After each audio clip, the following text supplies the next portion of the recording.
રામ જય જય રામ, શ્રી રામ જય જય રામ, શ્રી રામ જય જય રામ, સચ્ચિદાનંદ ભગવાનની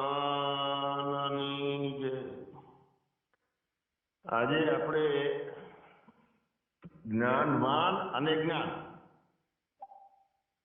એ બંને વિશે થોડી ચર્ચાઓ લેશું. સત્સંગ તો જ્ઞાનવાનને એક શક્યતા રહે છે કે ચિત્તની પાછી અશુદ્ધિ થઈ જાય અને ચિત્તની શુદ્ધિ થઈ જાય. તો એ ખ્યાલ જ્ઞાનથી આવે છે, કારણ કે જાણવા વાળી જે સત્તા છે ચેતન, એ ચિત્તની જ્ઞાનવાનની અશુદ્ધિ છે કે જ્ઞાનવાનની ચિત્તની શુદ્ધિ છે, એનો બંનેને જાણવાની, અશુદ્ધિ અને શુદ્ધિ બંનેને જાણવાની ચિત્તમાં એનો ઉપાય ચિત્તથી જ છે, જાણવાનો ઉપાય. એટલે બીજું જ્ઞાનવાન શું છે કે જ્ઞાનને પોતે અનેક પ્રકારના જ્ઞાનો, પદાર્થોના, ઇન્દ્રિયોના, જીવનમાં જીવ વ્યવહારિકતાના કે શાસ્ત્ર અભ્યાસના કે ધ્યાનના, આ બધા જ્ઞાનવાન જે પોતાની ચિત્તની સ્થિરતાને અનુભવ કરે છે ને, એટલે જ્ઞાન મને છે માનવાનું ચાલુ રહે છે. એટલે મતલબ કે અનુભવના પૂર્વે જે માની લેવું, મુખ્ય અનુભવ જે છે એ જ્ઞાન રૂપા છે. તો જ્ઞાન રૂપા અનુભવના પહેલા માની લેવું ને તે જ્ઞાન નથી, તે આસ્થા છે, શ્રદ્ધા છે, એ જ્ઞાન નથી. અને વિકલ્પ રહિત આસ્થા જ્ઞાનની જેમ જ આપણને લાગે. સ્થિરતા આપણે પ્રાપ્ત કરી લીધી, અસંગતાય છે, વ્યાપકતાય છે, અને દ્વૈતપણું બનવાનું ચાલુ રહે છે, અંદર સંસ્કારો હોય છે એમાં. એટલે અહમ નિર્વિકલ્પો નિરાકાર રૂપો એ જ્ઞાનવાનની ભૂમિકા છે. પણ ભૂમિકા કેવી? જ્ઞાનવત ભૂમિકા છે. તો જ્ઞાનવત ભૂમિકા જ્ઞાનની જેમ જ જણાય છે. પણ જે પ્રાગટ્ય જે છે, સાક્ષાત પોતાનું અપરોક્ષ, તેમાં હજુ થોડોક દૂરી રહી જાય છે. દૂરી એટલે દૂરી રહી જાય છે તો શું થાય છે? ક્યાંક સંસ્કારથી દ્વૈતપણું ચાલુ થઈ જાય, બીજામાં બીજું છે ને એ પ્રમાણે અનુભવ. એક જે અંદર બહાર એક રસ, જે ચેતન ભરપૂર છે, એ પ્રમાણે સતત યોગ નથી બનતો. વિકલ્પ વગરનું જ્ઞાન થઈ ગયું, પણ એ જ્ઞાનવાનને થયું. અને વિકલ્પ વગરનું જ્ઞાન અને પ્રાગટ્ય જ્ઞાન એ બંનેમાં તફાવત છે. બહુ સૂક્ષ્મ લાઈન છે આ રહી. એટલે મયી સકલમ જાતમ મયી સર્વ પ્રતિષ્ઠિતમ મયી લયમ, આ જે છે ને એ જ્ઞાનવાનને થઈ શકે. મારામાં ઉત્પન્ન થાય રહ્યું આવી રીતનું એ જાણી શકે. પણ વચ્ચે જ્યાં જવું ત્યાં હું મારી પાસે જ જઉં છું, મારા સિવાય બીજું કાંઈ નથી, આવો ચેતન વત તે જ્ઞાનવત છે, ચેતનવત. પણ સાક્ષાત જ્ઞાન જે છે એ તો ચિત્તની વૃત્તિઓ કદી ઊભી જ નથી થતી. બધી ઝીણી જે નાની લકીરીઓ બને છે ને ચિત્તની વૃત્તિઓની, એ લકીરીઓ બંધ થઈ જાય. અને સાક્ષાત પોતે જ્ઞાન જે છે એની અંદર વ્યાપકતા, એટલે વૃત્તિ વ્યાપ્તિ બની જાય છે. નાની લકીરીઓ બને છે વૃત્તિની, તે ફળ વ્યાપ્તિ છે. પણ વૃત્તિ વ્યાપી જાય ને તો એમાં ફળ નથી પછી. તો પૂર્ણ જ્ઞાન છે એમાં જ્ઞાનવાન નથી, એમાં કોઈ ફળ નથી. હવે આવું જે સ્થિતિ, તો આવું સામર્થ્ય કોનામાં રહેલું છે કે જ્ઞાન પ્રગટ થાય ને અપરોક્ષ થાય, તો એ જ્ઞાનવાનમાં સામર્થ્ય છે. પણ જ્ઞાનવાનને જે જ્ઞાન છે એ બધું આભાસમાં છે, અને અપરોક્ષને જે જ્ઞાન છે એ જ્ઞાન જ છે, બીજું કાંઈ છે જ નહીં. તો અસતના જ્ઞાનમાં જ અસતનો ત્યાગ એ ત્યાગ થઈ જાય છે અને એનું બળ એ જ્ઞાનવાનને ઊભું થાય છે અસતનો ત્યાગ કરવાનો. તો એ બળ અને એ સામર્થ કે જ્યાં જ્ઞાનવાન મટી જાય છે, જ્ઞાન એકલું બચે છે, ત્યાં ઈશ્વર કૃપા, કરુણા, ગુરુની પોતાની આત્મકૃપા થી એ ઝલક મળી જાય છે અને અભ્યાસથી થઈ જાય છે. એમાં દ્રઢ માન્યતા આવે છે કે મારા સિવાય બીજું તો કાંઈ છે જ નહીં, પણ જેમ છે એમ અનુભવાય પછી. તો એમાં એકલો અસતનો ત્યાગ જે છે ને સામર્થ તો નિર્માણ થઈ જાય, પણ સાથે સાથે કૃપાનું જે ભૂમિકા ચાલુ થાય ને કે સતને પકડી લેવાનો અને અસતનો ત્યાગ બંને એક સાથે ઘટના ઘટે. જેટલું જેટલું જ્ઞાન થાય છે એ અસતનું જ થાય છે અને જ્ઞાન પોતે છે એ અપરોક્ષ છે. જ્ઞાન થાય છે તે અસતનું થાય છે અને જ્ઞાન પોતે છે તે અપરોક્ષ છે.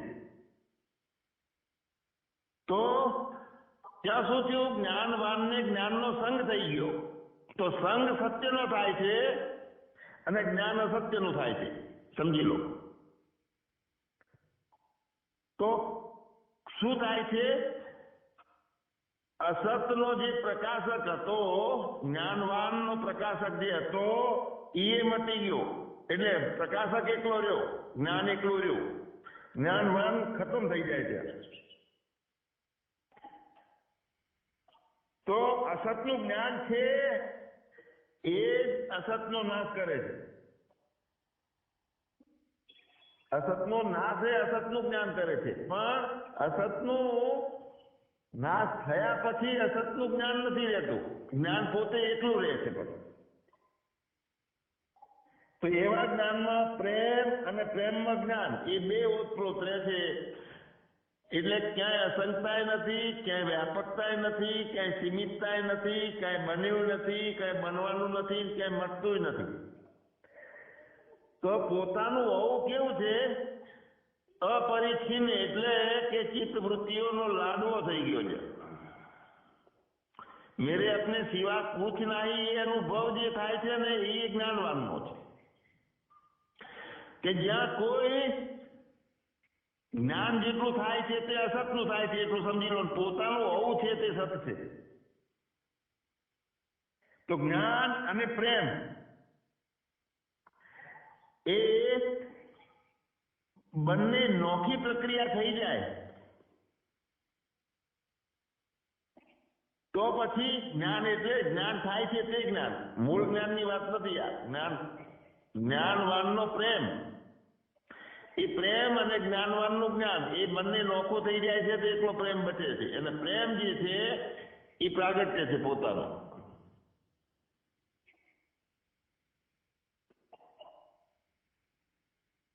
અને પ્રેમ રહિત જે છે તો પ્રેમ રહિત તો છે જ નહીં.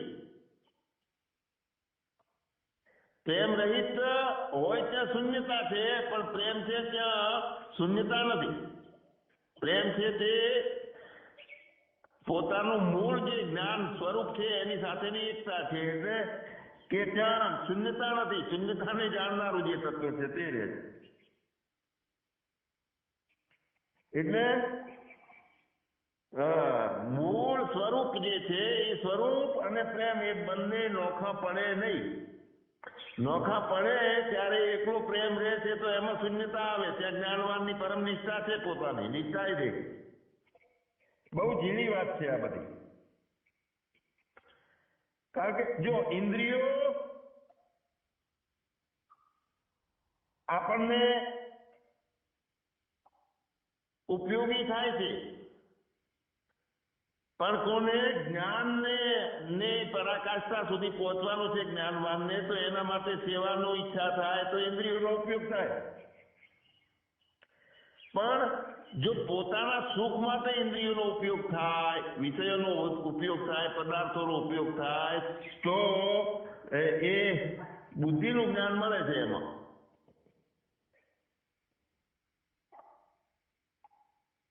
તો સંપૂર્ણ જે ખરી જાય, ખરવાપણું જે છે એ ખરવાપણાનું બળ પોતાના, જેમ સૂર્ય ઉગે છે તો અંધારું ખરી પડે છે, એક સાથે બંને ઘટના ઘટે. પહેલું અજવાળું આવ્યું તો પછી અંધારું ધીરે ધીરે. એટલે આપણે ઘણી વખત કહીએ છીએ કે મને આ સત્સંગ સાંભળતા સાંભળતા સારું પરિણામ મળે છે, ધીરે ધીરે ધીરે જ્ઞાન થતું જાય છે. તો એવું નથી, આમાં કોઈ ઉધારી નથી. દીવો અત્યાર કરીએ ને અંધારું આવતીકાલ જાય એવું થતું નથી. જ્ઞાનનું પ્રાગટ્ય જે છે એ કાયમ નવું નથી. નવું કઈ આપવાનું નથી. જે છે એ બાકીના બધા વાદળ ખસી જાય અને શુદ્ધ પોતાનો ચેતન પ્રકાશ જે છે કે જે જ્ઞાનવાનનું જ્ઞાન નથી, જ્ઞાન જ છે એકલું, બીજું કઈ જ નથી. હવે આપણને ઘણી વખત લાગે છે, પ્રશ્ન રહે છે કે ભાઈ સામે વાળો, આપણે તો રેડી છીએ, અકર્તા છીએ, વ્યાપક જ છીએ અને ચેતન જ છીએ. તો સામે વાળો બુરાઈ કરે, સામે વાળો આપણો બગાડ કરતો હોય તો શું? તો એ વખતે સામે વાળો આપણને જે ઈશ્વર નિષ્ઠા છે ને આપણામાં, એટલે એક સમાધાન માટે એક આવે છે કે મારા કલ્યાણ માટે, મારા માર્ગદર્શન માટે, મારે સાથે ઈશ્વરની સાથેનો મારો લગાવ રહે એટલા માટે આ સંજોગો થાય છે. પણ જે પણ તો ઊભું થતું જ નથી. વાસ્તવિકતા એ છે, આપણે કાંઈ નથી, કલ્પના નથી કરતા અને છતાં સામેથી વિરોધ આવે. નાનકડા ઝૂંપડામાં એમને રહીએ છીએ અને બહુ વરસાદ આવે છે, ચૂવો ચાલુ થઈ ગયો તો શું થયું? તો એ વખતે ક્ષમતા આવે છે જ નહીં, સહજતા નહીં. આપણને રસ્તામાં ગાડી લઈને ગયા અને એવી જગ્યાએ પંચર પડ્યું કે કોઈ રસ્તામાં આપણને મળે નહીં, ત્યારે આપણને એમ ના થાય કે હું ભગવાનનું આટલું મારે નિષ્ઠા છે અને છતાં કેમ આમ થયું? તો એ વખતે કાંઈ બન્યું જ નથી. તકલીફ આવી છે એ ભાવ પણ નથી થતો. એવી એક ધારા ચાલુ થઈ જાય છે જ્ઞાનની, કે જે તડકો, ટાળ, છોયો, સુખ દુઃખ કશું જ નથી. તો જ્યારે જ્યારે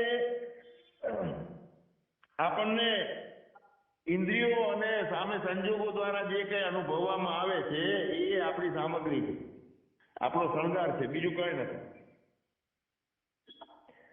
મતલબ અહીંયા એક વાત અંડરલાઈન કરવા જેવી છે કે જ્ઞાન એટલે શું? તો જ્ઞાનવાનમાં જે કંઈ જે અનુભવાય છે તે નહીં કાંઈ. જ્ઞાન એને કહેવાય છે કે જે જાણવામાં નથી આવતું સ્વયં છે પોતે. જે જાણવામાં આવે છે તે જ્ઞાન નહીં. જેનાથી જાણી શકાય છે તે જ્ઞાન છે. જાણવામાં આવે તે જ્ઞાન નહીં, જેનાથી જાણી શકાય છે તે. તો એ જેનાથી જાણી શકાય છે એને કોઈ દ્વારા ઉત્પન્ન કર્યો છે? તો ના, સ્વયં પ્રકાશ છે, સ્વયંભૂ છે તે. બુદ્ધિમાં ઋતુંબરા થાય, સામર્થ્ય આવે બુદ્ધિમાં, અસંગી રહેવાનું, બધું ખરી પડે, બધી ભવાતવીઓ નહીં પડવાનું, કોઈ પ્રપંચ ના પકડાય, આ સામર્થ્ય બુદ્ધિમાં આવે. પણ જેના દ્વારા જાણી શકાય છે એ કોઈની ખોપડીથી ઊભું નથી થયેલું. આપણે એવી ભ્રાંતિ ના રાખીએ કે મારી એવી બુદ્ધિની ભૂમિકા થઈ ગઈ. બુદ્ધિ હતી જ નહીં. મતલબ કે આ જે મૂળ જ્ઞાન છે કોઈ ભૌતિક તત્વ નથી, પણ સ્વયંભૂ ઉત્પન્ન થયા વગરનું અવિનાશી. અવિનાશી એટલે જેનો નાશ નથી અને જેની આદિ થઈ નથી, ઉત્પત્તિ થઈ નથી. મતલબ કે ઉત્પન્ન થયા વગરનું જે છે અને કાયમી છે અને અવિનાશી તત્વ છે કે જેનું નાશ થતો નથી, છતાં એની સત્તાથી બધું સત્તા પામ્યું છે. બધી ઇન્દ્રિયો, બધી બુદ્ધિઓ જેની સત્તાથી સત્તા પામ્યું છે તે જ્ઞાન, અને જેમાં સત્તા પામ્યું છે બધું એ જ્ઞાનમાં. તો બહુ જ ઝીણી વાત છે આ. અને જે વિજ્ઞાન છે, સમજી લો કે આ ગૂગલ છે, તો ગૂગલમાં આપણા મનુષ્યની કોપની કરતા વધારે જ્ઞાન છે. તો ડેટા બધા એમાં એકઠા થયેલા છે અને એટલું બનાવ્યું છે.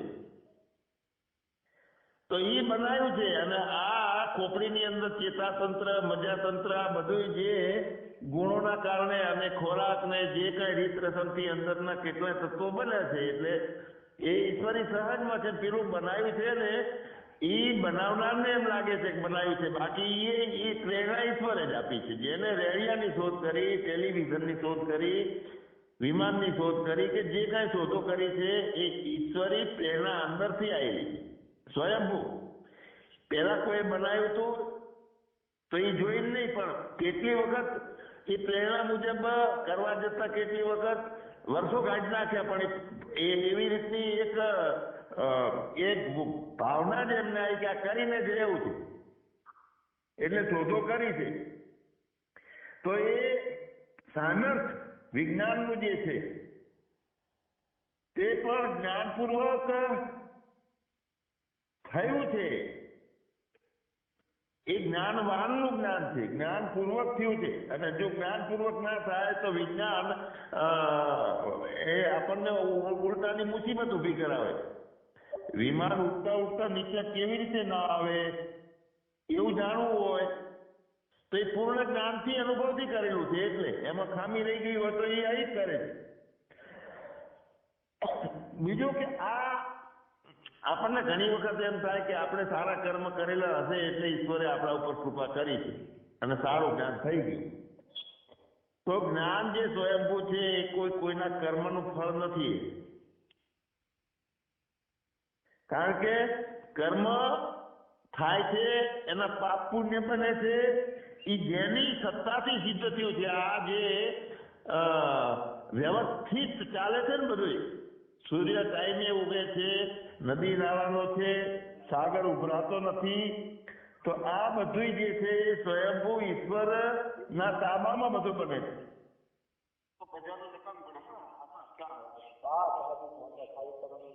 તો કોઈ કર્મનું કાર્ય નથી, વિજ્ઞાન છે. જ્યારે જ્યારે જે કઈ શોધો થઈ અને બુદ્ધિ એ પરિપક્વતાને પામી છે, એવો યુગ નીકળ્યો છે. હમણાં એક મહાપુરુષે કીધું હતું કે હવે ચિત્ત શક્તિનો યુગ આવશે. એટલે જ્યારે જ્યારે ઇન્દ્રિયજન્ય જ્ઞાનનો પ્રભાવ અનેક રૂપે, વિજ્ઞાનના રૂપે થાય છે, જીવનના રૂપમાં થાય છે, સતયુગના રૂપમાં થાય છે, કળિયુગના રૂપમાં થાય છે. શું થાય છે? ઇન્દ્રિયજન્ય જ્ઞાનનો પ્રભાવ થાય છે. અને એનો કાળ અલગ અલગ ટાઈમે એનો સમય ચાલતો હોય એ પ્રમાણે એ વધે છે અને સમય આવે છે તો ઘટે છે. સમજી લો કે કોરોના આવ્યો તો કોરોના વખતે શું થયું? બધાને ખ્યાલ આવ્યો કે ભાઈ આપણે કેટલું બધું વધારે બધી કરી નાખ્યું છે. લગ્ન પ્રસંગ હોય કે સામાન્ય પ્રસંગો હોય કે મળવાનો કે બીજું ત્રીજું, અને મારા તારાનો ભાવ ખૂબ થયેલો હતો તો ઓટોમેટિક તૂટ્યો હોય. તો એનો એ બધું સહજ રીતે છે, આપણને એવું લાગે છે કર્યું છે. તો જ્યારે એ ગુણ વધે છે સમષ્ટિમાં, ત્યારે એ ટાઈપનો જીવન ને એક પ્રમાણેનો સમય ચાલતો હોય છે અને એ ગુણ બદલાય છે એટલે બીજું બધું પરિવર્તન પામવા માટે. તો આ બધું ઇન્દ્રિયોના, એટલે મગજથી, બુદ્ધિથી, ઇન્દ્રિયોથી થાય છે ને જણાય છે બધું. અને આપણને લાગે છે કેવું અભ્યાસ કરીએ છીએ ને પોતાના આત્મજ્ઞાન માટેનો, એટલે જેટલી પ્રતીતિ આપણને થાય છે કે મને મસ્ત જ્ઞાન થઈ ગયું, હું સ્થિરતામાં આવી ગયો, હું અસંગ બની ગયો. તો શું થયું કે પહેલા બુદ્ધિ હતી એ પ્રપંચ પકડતી હતી, હવે એની એ બુદ્ધિ છે, એનો એ વ્યક્તિ છે, એનું એ જીવન છે, એનો એ સમય ચાલે છે, બુદ્ધિએ પલટી મારી દીધી. એટલે જ્ઞાનથી જે વસ્તુ જેવી જણાય છે તેવી પહેલા નથી. એટલે એમાં ભૂતકાળ આવેલો છે, ભૂતકાળમાં પરિવર્તન આવી રીતનું આપણું જ્ઞાન નતું, ભવિષ્યકાળમાં અત્યારે વર્તમાનમાં છે અને હવે ભવિષ્ય મસ્ત બનશે. તો આ બધું શું થયું? જ્ઞાનવાન, પણ એ જ્ઞાનવાન ને પોતે જ્ઞાન નું પ્રાગટ્ય છે કે નહીં એ પોતાને ખબર હોય એ જ્ઞાનવાનમાં આવે. તો મતલબ એને ખ્યાલ કેવી રીતે આવે કે પૂર્ણ જ્ઞાનની છે? તો બધી જાતના રસો ખલાસ થઈ જતા હોય. સમજી લો કે માણસ ભેગા કરવા છે, જ્ઞાન કરાય જેવું છે, સમષ્ટિમાં આટલું અહીં મળવા જઈશું તો આને લાભ થશે. આ લાભ ને આની પરચું છે ને, અહીંયા સત્સંગ કરીશું આવા લોકો ઉત્પન્ન થશે. તો આ બૌદ્ધિક યુગ છે આપણો, બૌદ્ધિક જોડાણ છે, અને એવું હોવું જોઈએ. એવું ઈચ્છા કરી કોઈ ત્યાગે નથી કરવાનો. સહજ સ્ફૂર્ણા ઉપર ધ્યાન દે કે આ સ્ફૂર્ણા સ્વયંભૂ આવી છે, એ સ્ફૂર્ણા મુજબનું થઈ જાય કરતા ભાવ વગર. કોઈ પણ જાતનો અંદર બીજો ભાવ ન હોય. મતલબ છે કે તદ્રુપતા જે છે પોતાની, તો તદ્રુપતા શાની સાથે રહી? જ્ઞાનવાનની ભૂમિકામાં નહીં. જેની સત્તાથી જ્ઞાનવાન છું એમાં પોતાનું હોવું, તદ્રુપતા. એટલે ત્યાં સમાધાન તરત જ કેળવાઈ જાય. ના જવરાનું તોય શું, જઈએ તોય શું, કોઈનો ફાયદો નુકસાન ને આમ કરશું તો આ ફાયદો, આટલા પ્રસંગો કરશું તો આમ જામશે આશ્રમ, કે આપણું જ્ઞાનનો 5-10 જણાની જમાવટ પડી જશે. આ બધું અંદર નથી હોતું, પોતાને મૂળ સમજમાં નથી હોતું. પછી જાણીને લીલામાં આવે આ બધું. તો એ વખતે શું થાય છે? જ્યારે લીલા ચાલુ થાય છે ત્યારે જે છે એનાથી નોખું ઊભું થઈ રહેલું છે એવું બીજાને લાગે, પણ પોતાનું લાગતું નથી. પ્રાગટ્ય હોય એને. સમજી લો કે જ્ઞાની જે છે, કૃષ્ણ ભગવાન છે, પતરાવા વીણવા માંડ્યા. તો પતરાવા વીણવા એ વખતે એમને પોતે તો રાજાધિરાજ હતા. અરે પતરાવા વીણવા નહીં, એ તો ભૂખ લાગે તો પતરાવાનું એઠું ખાવાય મંડી પડે. કોઈ અંદર બેપણાનો ભાવ ઉભો થતો નથી કોઈ જાતનો. કારણ કે મેરે અપને સિવા કુછ નહીં તે જ્ઞાન, અને મારી અંદર કઈ નથી એવો હું, કઈ ના હોવા વાળો તે જ્ઞાનવાન. હવે કેટલી ઝીણી રેખા છે. તો વિવેક જે છે ને, વિવેક એ પણ જ્ઞાનવાનમાં આવે. વિવેક છે એ જ્ઞાનમાં નથી આવતો. વૈરાગ છે એ જ્ઞાનમાં નથી આવતો, જ્ઞાનવાનમાં આવે. અમુક કાર્ય સારું કરવું છે કે નથી કરવું એ બધું જ્ઞાનવાનમાં આવે. જ્ઞાનમાં કશું નથી આવતું. જો હૈ સો હૈ તે જ્ઞાન, બાકી બધો જ્ઞાનવાનમાં. સચ્ચિદાનંદ ભગવાનની જય. સદગુરુ